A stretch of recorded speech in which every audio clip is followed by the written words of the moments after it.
Hey everyone, as you should know, my name is Down There. So, yeah. Okay, tonight we're talking about Harry Potter and the Philosopher's Stone.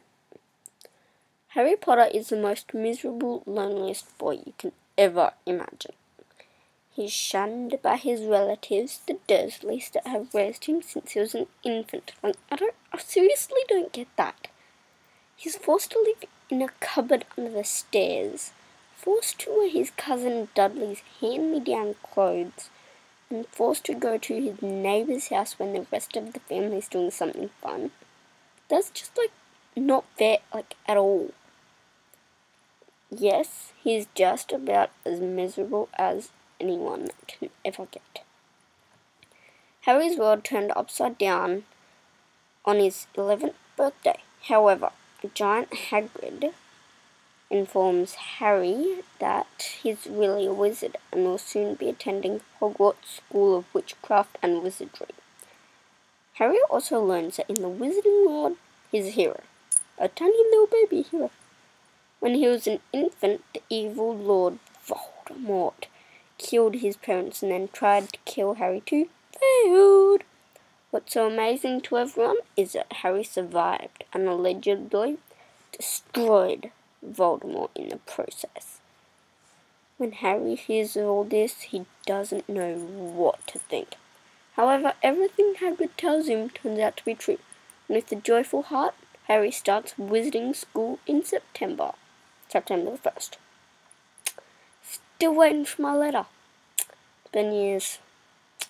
He quickly becomes best friends with a boy named Ron Weasley, and before they even make it to Christmas, they break tons of school rules when they attack a troll and prevent it from killing fellow student and smart genius Hermione Granger. After the troll incident, the three became inseparable, and Harry is amazed to have found such great friends. He is constantly busy trying to stay on top of the mounds of homework. I get him there. As well as practicing in weekly Quidditch practices. Quidditch is a popular sport among wizards, and Harry is the youngest Quidditch player in over a century. It's also a game Harry loves more than anything at school. As the year progresses, the three friends set out to solve the mystery of the gigantic three-headed dog that is guarding someone in a deserted corridor in the school. They figure out that a very valuable object, the Philosopher's Stone, is being hidden in the school, although they don't know why. When one of the professors starts acting as if he's trying to steal it, they quickly take action to prevent the theft. Things come to a head when they sneak past a vicious three-headed dog named Fluffy and go down into the bowels of the school, determined to save the stone. Ron and Hermione help Harry get through the challenges set forth to stop the thief, but Harry must go on alone to battle the professor. When he finally gets to the last room, however, he is astonished to find someone else entirely. Harry is forced to do battle with the wizard that tried to kill him so many years ago, Lord Voldemort. He's able to save the Philosopher's Stone, although he's almost killed in the process. The school headmaster, Albus Dumbledore, arrives just in time to save him. The school year ends spectacularly. Harry, Ron, and Hermione are honoured for their service to the school, and Harry leaves to go back to the Dursleys for the summer, feeling as if he's finally found a place where he really belongs. Now, Chamber of Secrets, number 2 in the series. It's been another long summer at the Dursleys for Harry Potter. He can't wait to get back to Hogwarts and is counting down the days until he can return. He's surprised when, on his birthday, a strange elfish creature named Dobby shows up with dire warnings for Harry. He must not return to Hogwarts this year. When Harry refuses to stay home from school, Dobby lands him in heaps of trouble with the Dursleys, who lock Harry up in his room and refuse to let him out. before Harry can sink too far into despair. However, Ron Weasley and his two brothers, twins, Fred and George, come to his rescue in a flying car and spirit him back to their house, where Harry is thrilled to spend the remainder of the summer.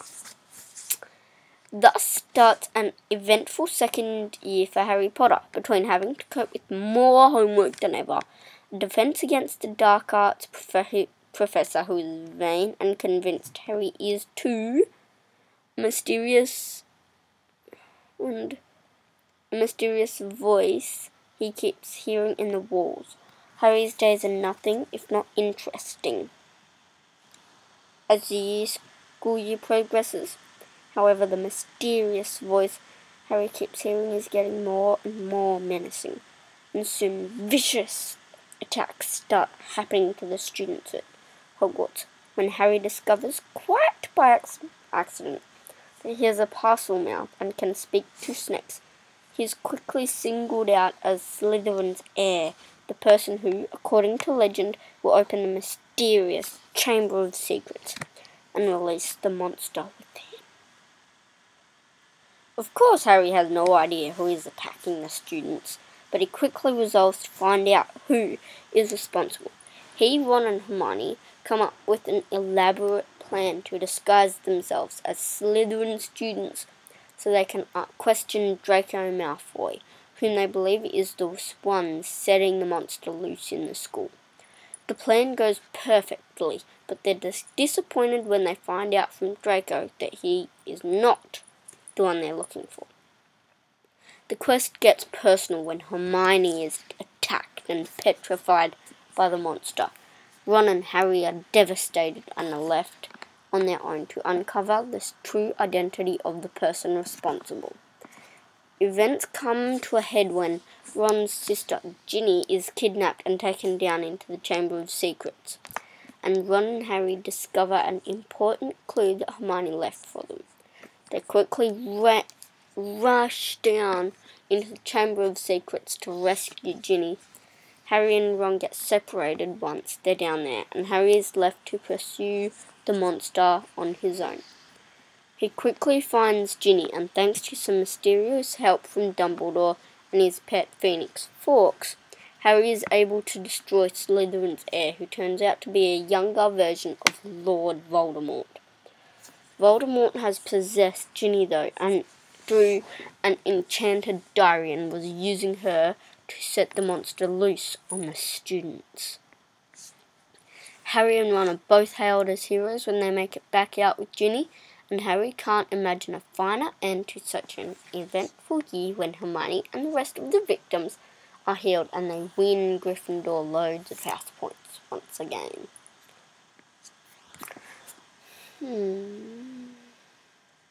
Harry Potter and the Prisoner of Azkaban. Harry starts off his third year at Hogwarts rather eventfully when he accidentally blows up his Aunt Marge, goes on the run and is then personally absolved by the Minister of Magic himself. He then learns that mass murderer Sirius Black is intent on killing him, and Mr. Weasley makes him promise a strange thing: that no matter what he hears, he won't go looking for Black. Confused, Harry agrees. As he heads back to school armed with this knowledge, he learns that Dementors, evil, soul-sucking creatures, have been stationed around Hogwarts to protect the students from Black. The Dementors affect Harry much more than the other students because of his terrible past, and he quickly resolves to learn to defend himself when he begins collapsing every time they come near. He finds a willing teacher in Professor Lupin, the new Defense Against the Dark Arts professor, who begins teaching Harry the Patronus Charm, which is the only spell that will work against the Dementors. As the school year progresses, the third year students are buried under piles of homework. Hermione is already stressed out due to her enormous course load, and none of them can figure out how she's getting to all her classes. Doesn't help that Hermione's cat Crookshanks repeatedly tries to eat Ron's rat, Scabbers, causing the two friends to argue ceaselessly about the animals. They stop speaking entirely when it's discovered that Crookshanks seems to have eaten Scabbers, and Ron is devastated. Harry has a few close calls with Black when he breaks into the castle, but Black is not apprehended. Things come to a climax as the school year ends, when a number of events occur. First, Ron's rat, Scabbers, turns out to be still alive and is really a wizard in disguise. This wizard, Peter Pettigrew, has chosen to hide himself in this way so that he can spy on Harry and his friends on behalf of Lord Voldemort. Harry learns that it was Peter and not Sirius Black that betrayed his parents to Voldemort. Just when Harry is sure Peter is finally going to be punished for his crimes, he escapes into the night. Sirius, long thought to be a mass murderer and Voldemort supporter, turns out to be innocent. Wow. Harry also learns that Sirius is his godfather. He's overjoyed when, for a minute, he thinks he might finally be free of the Dursleys and able to live with Sirius. But Sirius has to go on the run from the Ministry to avoid being apprehended. Professor Lupin, Harry's favourite teacher, ends up resigning his post when it's discovered that he's a werewolf. He narrowly avoids attacking the kids, and it's Sirius that saves their lives when he turns into a huge, shaggy dog to protect them. It's an action-packed year to be so sure, but Harry is very happy that Sirius makes it out safely and he's finally free from Azkaban.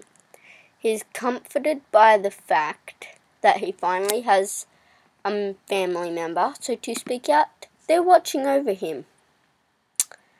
Okay, I'll be back later, so hold on tight, and then we shall summarise Harry Potter and the Goblet of Fire. I can't wait for the fourth one. It's like my favourite one. So now I'm going for some dinner because I am very hungry, and so yeah, peace out dudes.